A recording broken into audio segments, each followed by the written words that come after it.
Hey guys, today I am reacting to Geography Now, Bangladesh. Should be really interesting. I think Bangladesh's capital is Dhaka. It's the largest city in Bangladesh, I think. And I know Bangladesh's economy was growing, so pretty sure Bangladesh is on its way. And if you could like this video and subscribe to the channel, that would really help out. Now let's get into the video.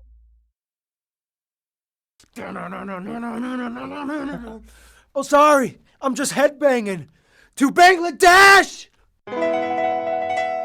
It's time to learn geography Now! Hey peeps, I'm your host Paul Barbado.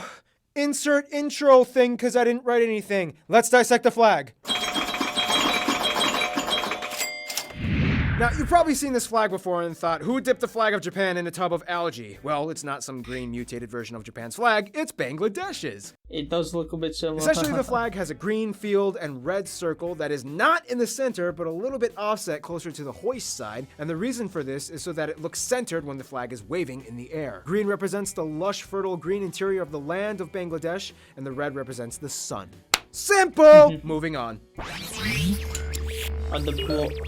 Now, this is On the blood of those who fight for freedom. gonna be really fun because Bangladesh has some of the most confusing territories on the planet. First of all, the country is located in Asia, east of India, and almost completely surrounded by India, including that narrow little Siliguri corridor, or the chicken's neck of India, a small but reasonably sized border with Myanmar in the southeast, and the Bay of Bengal located to the south. The capital and largest city is Dhaka, located in the lower central region right above the Padma River and the Ganges Delta. Now, here at Geography Now, one thing we love are enclaves and exclaves because they are delightfully confusing, and it is with great honor Bangladesh is also very densely populated. that I present to you the country with the second most enclaves in the entire world, Bangladesh, right after India. When you hit the north of Bangladesh in the Rangpur region, all hell breaks loose and suddenly you see this huge mess of territories that are sprinkled around the entire border, owned and marked by each side. It gets especially messy when you go to the north of the Tista River by the Bengali town of Petgram and see a smorgasbord of over 60 enclaves and exclaves scattered in a weird random order that makes no sense. Many of these enclaves are first order and second order enclaves, that's enclaves inside of enclaves, and the world's only third order enclave, Dahala Kagrabari 51, a small crop field barely the size of 2 acres. This land is a piece of India within Bangladesh within India within Bangladesh. Talk about inception or landception. The Halakagrabari 51 is actually owned by a Bengali farmer who lives on the Bengali side, even though the land kind of belongs to India. Most of these enclaves are farmlands that were owned by families mixed in with the area long before the borders were drawn up by the British, which is why some areas don't relent their property to the other country. The Indian and Bangladeshi governments have announced their intentions to resolve the issue by swapping 162 enclaves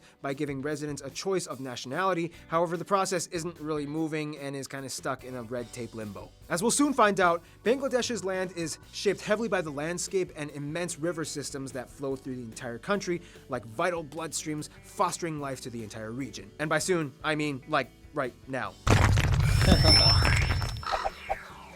Last time we learned about Bahrain and found out that some countries have a problem getting water. Well, Bangladesh kind of has the complete opposite problem, and they Too much water? What would monsoon season, I would guess? have too much water. One thing you have to understand All is the that rivers. Bangladesh's largest resource is their rivers. In fact, the Bengal Delta is the largest delta in the world, and the country has more transboundary rivers than anywhere else at 58. This means that they share rivers with both India and Myanmar. Altogether though, Bangladesh has about 700 main rivers, the largest ones being the Padma, or better known as the Ganges in India, and the Jamuna, or the Brahmaputra. This is actually pretty impressive considering that Bangladesh is only about half the size of the UK. Now, because of all the rivers and the silt deposits, natural irrigation and land cultivation is amazing. Bangladesh is an ecological gem. In fact, some of the most fertile soil in the world is found in Bangladesh, allowing them to grow thousands upon thousands of different crops, plants, and orchards. One thing they're especially known for growing is jute. I actually had no idea what jute was Oh, I've heard of jute before, yeah.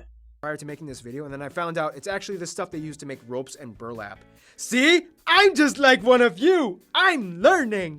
Bangladesh is generally split up into two different separate regions: the low-lying flat delta, where most of the land is only at 10 meters or less above sea level, and the small hilly plains mostly in the north, northeast, and southeast by Chittagong. Speaking of Chittagong, Bangladesh has the world's longest uninterrupted beach in the world, Cox's Bazar. This place goes on and on for 75-ish miles. However, Bengalis would kind of prefer if you didn't check out the north part by Batiari, because it kind of looks a little trashy. It's a huge ship graveyard where companies all over the world like to dispose of their old ships, where the people of the region can break apart and salvage the pieces for profit. Now, Bangladesh is of course blessed with fertility. Often villages are buried underneath mango and coconut and jackfruit trees, and beautiful forests with an abundance of flora and fauna, such as the Sundarbans, the world's largest I've heard of this, yeah, and I think there's like a lot of tigers there. mangrove forest, which is kind of like the last place where you can find the Bengali tiger. However, there is a problem. Bangladesh is kind of subject to terrible tropical storms almost every year, and sometimes even tornadoes. On top of that, during annual monsoon season, the rivers get so swollen that 2/3 of Bangladesh's 64 districts typically experience flooding that causes extensive property damage, loss of communications, loss of drinking water, loss of crops, and leads to the spread of disease, which eventually leads to death. It's kind of crazy though, because for such an environmentally rich area, the country has to deal with almost equally damaging environmental challenges. Now, add on top of that the fact that Bangladesh is incredibly dense in population. Let's talk about that. Bangladesh's people have a very unique story in that they kind of had to, how can I put this? They had to fight 2 rounds for 2 separate independences, one of them from the British and the other from Pakistan. In the shortest, simplest way that I can put this without boring you and with cute little motion graphic animations so that you'll pay attention and you might actually learn something, Bangladesh was for a long time part of the British Empire. However, after the British left, they separated One of the first places conquered, I'm pretty sure, even. the region into 2 states and 3 regions, the predominantly Hindu state being India and the predominantly Muslim state being West Pakistan and East Pakistan, which is now known as modern-day Bangladesh. West Pakistan administered East Pakistan, and the capital of the time was Karachi and was also located in West Pakistan. Despite the fact that both sides were Muslim, they had very little in common both culturally and linguistically. East Pakistan eventually became furious because they felt as though they were being taken over by Pakistan, and especially angry when Pakistan tried to establish and institute Urdu as the official language, and almost nobody spoke it, as everybody there spoke Bengali. Wars, fighting, yada yada. They gained their independence in 1971 and joined the UN. Done. Once again, let me remind you guys, this is Geography Now, not History Now. Now, as mentioned before, Bangladesh is very dense in their population, with a population of about 160 million people. In fact, if you exclude the city-states like Singapore and Hong Kong, although Hong Kong is technically under Chinese sovereignty, Bangladesh is the most densely populated country in the world and the 8th most populous. The country is predominantly Muslim, and about 86% of the adherents being Sunni or Sufi Muslim, and about 12% are Hindu, and the remaining 2% are mostly Christian and Buddhists. Now, surprisingly, they all get along with each other pretty well, but let's find out who else Bangladesh gets along with. Now, Bangladesh tries to maintain good ties with pretty much every country in the world and doesn't really typically choose sides when it comes to major world powers. Nepal is like a tactical friend to Bangladesh, and it's mostly based on strategic agreements. Nepal does good business, and Bangladesh gives them access to the ocean. The Maldives likes to hire Bengali people for work, especially with their huge tourism sector. About 40,000 Bengali workers live in the Maldives. For Sri Lanka, the first king was said to have ancestors from Bangladesh, and the Bengali Buddhist community has sent Sri Lanka a gift from what are allegedly a few strands of Buddha's hairs and are worshipped objects on Poya Interesting. Day, a Buddhist holiday, in Sri Lanka. Now, Myanmar has generally good relations with Bangladesh. However, there's a little controversy over the Rohingya people, a Muslim tribe living in the north part of Myanmar that are being attacked and persecuted by radical extremist Buddhists living in the area. That's right, you heard me. Radical extremist Buddhists. They do exist. Because of this, the Rohingya people have been flocking to Bangladesh as refugees, which has been causing them more and more drama as an already overpopulated and relatively poor country. The US was and still is the largest aid provider for Bangladesh and is one of the top trade partners in textiles. One thing that Bangladesh is like really good at making. I mean, have you seen the tags on the back of your shirts? It might just be A lot of them are in Bangladesh. from Bangladesh. However, Bangladesh is doing so well at developing their infrastructure that they've decreased their aid dependency from 85% in 1988 to about 2% in 2010. This is good for both countries. For the UK, yes, Bangladesh was part of the former British Empire, and even though they fought for independence and didn't like the British rule, the British culture still permeated the Bengali. I mean, They also ruined Bangladesh pretty much. Culture over the years, and it is very evident even today. I mean, their favorite sport is cricket, they drive on the left side of the road, and English is the second most commonly spoken language. To this day, despite the historical tension, the two countries get along just fine and have strong diplomatic ties. In terms of their best friends, though, they more or less might consider Bhutan and India. Bhutan, they only have 2 embassies in their entire country, one for India and one for Bangladesh. This is kind of huge, as we will soon find out in a future episode how incredibly isolated Bhutan is. Bhutan was the second country to recognize Bangladesh as a state and has decided they want to invest heavily in the country's business. For India, it's funny because a predominantly Hindu country defended a Muslim country from another Muslim country. They were the first to recognize Bangladesh as a state and supported them in the war against Pakistan. However, afterwards, they kind of got into a few squabbles themselves. Apparently, they didn't realize that after drawing the borders, they had to share like a lot with Bangladesh. Things started popping up like the enclave disputes and the Ganges River irrigation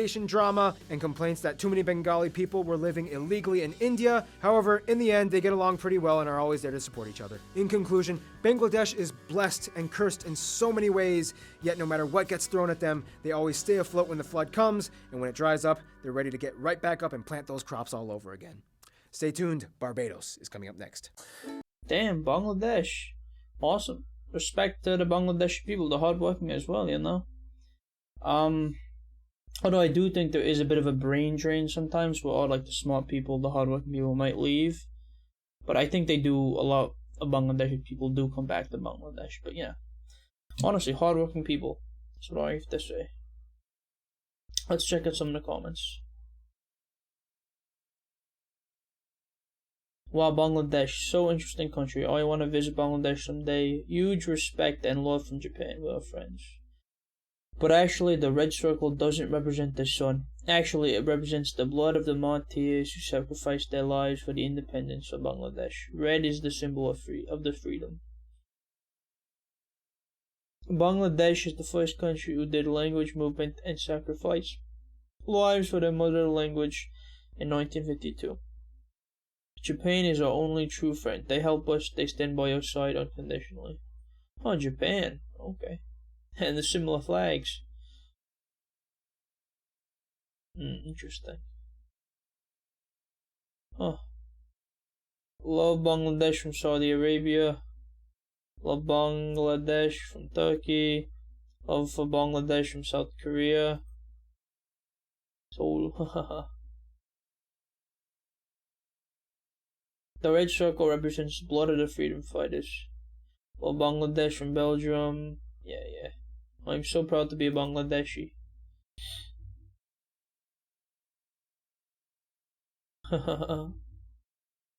Fun fact, Bangladesh has a much bigger population than Russia.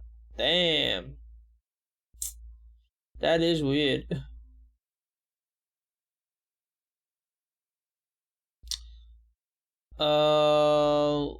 Okay, let's see. Bangladeshi drives on the left side of the road. Me, a true Bengali. Road is road. Oh gosh. Ay. Bhutan was the first country to recognize Bangladesh as a state. Well, I mean, I think India and Bhutan are good countries as well. Love from Japan, similar to Bangladesh flag, yeah. Mistake, Bhutan wasn't the second. Bhutan was the first country to recognize Bangladesh. I'm Bangladeshi. He is right, India was the first because he was the only one who held Bangladesh for its freedom in 1971. Actually, the red circle, yeah, okay. I'm from Bangladesh and I'm watching this to see what others think about us. Love from West Bengal to Bangladesh. I am Bangladeshi, I love Asian countries. Okay, let's see. Yeah, Bangladesh, West Bengal, pretty similar, right? I think they both speak like Bengali.